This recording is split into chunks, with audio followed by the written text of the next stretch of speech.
Bonjour, ici CryptoOli, j'espère que vous allez bien. Aujourd'hui, 5 octobre, on va aller voir immédiatement la trade du jour pour le XRP. Alors, très simple.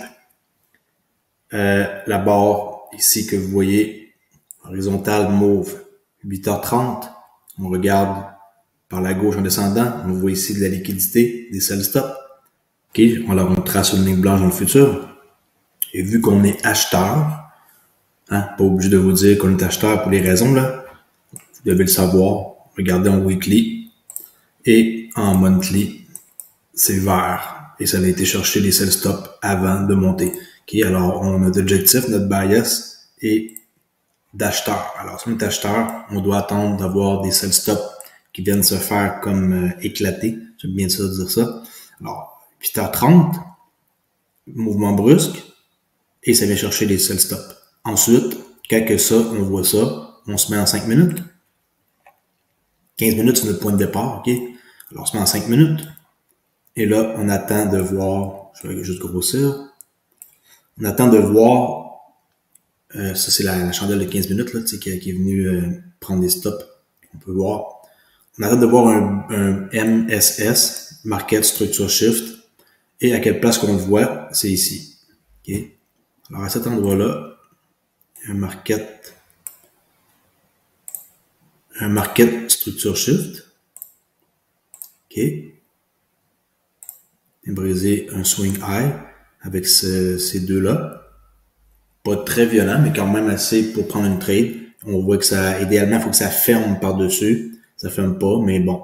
Il y a quand même pas mal de bas des verts, là. Alors, c'est correct. Et pour savoir si ça retrace 50% dans notre gap, parce qu'en passant, ça prend un gap, dans la montée qu'on voit ici, ça prend un gap. Moi, j'ai dit ces deux-là tantôt, là, mais je me suis trompé, c'est ici. Okay? C'est les trois-là qui ont venu briser ici le market structure shift. Désolé, je regardais à la mauvaise place. Alors ça, on voit l'espace entre la première, qui est 2, 3. Alors entre la première et la troisième, il y a un gap. Trace un gap dans le futur. Et quand que cette chandelle-là, qui est assez explosive, vient briser le swing high qui est là, la plus haute, c'est la verte, à droite et à sa gauche, OK? Comme votre main, j'ai déjà expliqué, là, votre grand doigt et les deux doigts à côté, c'est ça que ça fait, là, OK? Middle finger, right finger, left finger, et là, on voit que ça casse et ça brise, et ça redescend dans le gap, plus que 50%, c'est pas dur à voir, on le voit à l'œil, là.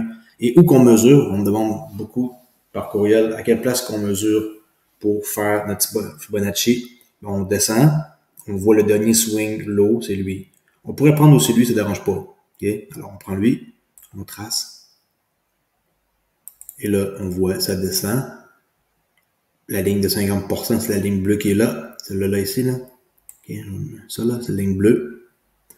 Alors, ça monte, ça descend. On peut embarquer ici. On peut embarquer ensuite celle-ci. On peut embarquer celle-ci quand elle baisse. Celle-là, on peut embarquer sur celle-là quand elle baisse. Alors, il faut toutes ces chandelles-là, à part elle, là, mais on peut tout embarquer sur les 4 qui sont là. En 5 minutes, pas de problème. Sinon, vous pouvez raffiner en vous mettant en 4, 3, 2, 1, mais c'est correct. Si vous suivez quand que cette chandelle-là a eu lieu, là, vous pouvez comme vous préparer un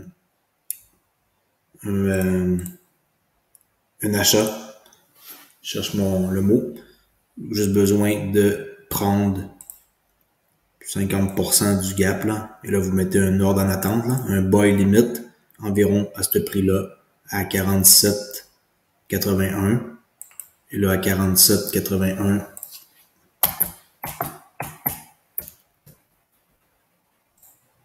Vous préparez d'avance. Et là, quand que le prix descend par la suite, je vais l'étirer un peu pour mieux voir. OK. Ça ici, je sais pas quoi qu'à ça, cette chandelle-là est perdue là.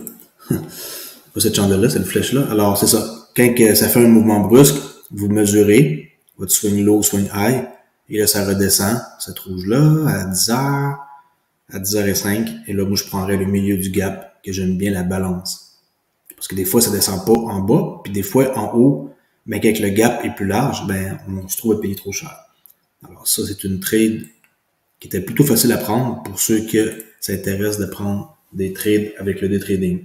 Objectif de sortie, ben c'est simple. On a vu en passant hier que les objectifs, ils ont été, ça c'est qu'est-ce que j'avais décidé hier là, de faire comme vidéo.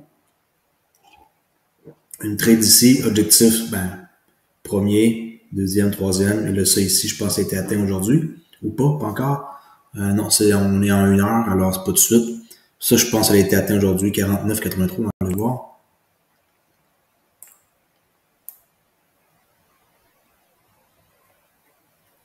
Là, je suis en 5 minutes.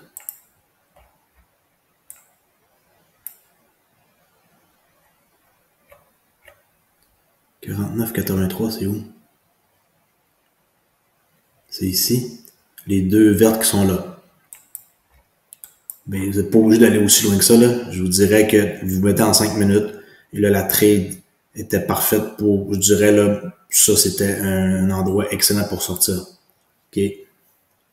Le prix de la mèche en haut, 49,60. Alors, 49,60 aurait été l'endroit où sortir et prendre au profit, si c'est ça que vous avez comme objectif. Ou sinon, il y a toujours d'autres objectifs en allant voir plus loin dans des time frames. Mais là, on joue contre la loi, là. On peut pas comme être gourmand énormément. On passe de 40, moi je trouve ça extrêmement bon, là, 47,81 à 49,60. C'est quasiment 2 centimes. C'est une trade qui aura duré à peu près de 10h15 jusqu'à midi et quart. Alors 2 heures de temps pour 2 centimes. Je pense que c'est quand même pas si mal, là. C'est une entrée plutôt précise, non? Dites-moi une entrée meilleure que ça. Bonne chance là pour essayer de rentrer sur le bas de cette mèche-là. Alors, vous voyez que la technique fonctionne. J'invente rien, je fais juste appliquer la technique. Puis, il faut juste s'assurer que ça vient chercher la liquidité avant. Les gens, souvent, sont pressés et on est dans un range et la liquidité elle se promène là, dans un range et ça va nulle part. Il faut vraiment que vous preniez la liquidité par le bas, hein, puisqu'on faisait une trade acheteur avant de pouvoir faire la trade. Alors, moi, je trouve ça très précis comme entrée, là. On va regrossir encore ici pour vous montrer. OK, ça. Voilà. Market Structure Shift. Après avoir pris la liquidité ici, là, avec la ligne blanche. Ça, c'est des sell side liquidity. On peut le marquer encore pour ceux qui ne savent pas, là. Ou sell stop, peu importe. C'est pareil, sell stop, sell side liquidity. C'est... Oups.